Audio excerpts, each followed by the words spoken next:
మంచు కుటుంబంలో జరుగుతున్న ఆ వివాదంలో తొలి అరెస్టు జరిగింది. మోహన్ బాబు మనోజ్ కేసులో తొలి అరెస్టుకి సంబంధించిన బ్రేకింగ్ న్యూస్ చూస్తున్నారు. మోహన్ బాబు మేనేజర్ వెంకట్ కిరణ్ ని అరెస్ట్ చేశారు పోలీసులు.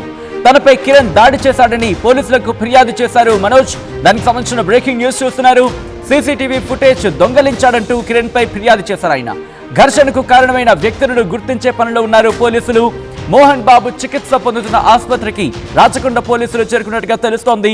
ఈ నేపథ్యంలో ఈ అరెస్టు జరగడం ఆసక్తికరంగా మారింది. మరి ముఖ్యంగా వినయ్, కిరణ్ ఈ రెండు పేర్లు కూడా నేను వినిపించాయి. ఇదే అంశానికి సంబంధించి గతంలో పోలీసులు కూడా మాట్లాడారు. పోలీసులు మాట్లాడిన సందర్భంలో ఇద్దరు పేర్లకు సంబంధించి కూడా వాళ్ళు ప్రస్తావించడం జరిగింది. ఇక్కడ మంచు మనోజ్ ఇచ్చిన కంప్లైంట్ బేస్ చేసుకుని కొన్ని స్టేట్మెంట్స్ ఇవ్వడం జరిగింది పోలీసులు.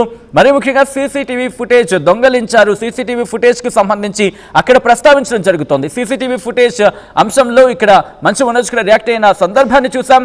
ఈ నేపథ్యంలోనే ఆయన ఇచ్చిన కంప్లైంట్ బేస్ చేసుకుని పోలీసులు కూడా మాట్లాడిన సందర్భాన్ని చూసాం.